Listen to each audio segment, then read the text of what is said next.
Hello guys, how are you all? In this video I'm going to show you that if your Play Store is going automatically updated your applications in your mobile phone, games in your mobile phone, then how to enable or disable that option.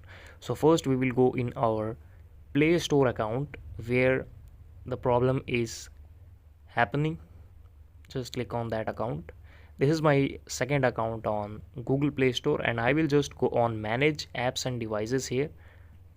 When you click settings option here, you have see network preferences. Just click on it. Yes, you can see here app download performance auto update.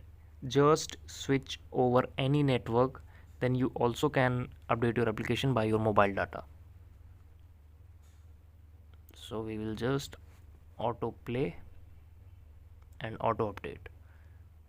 Switch on all automatic settings on your Play Store. So thank you so much for watching the video. Please subscribe the channel if you liked.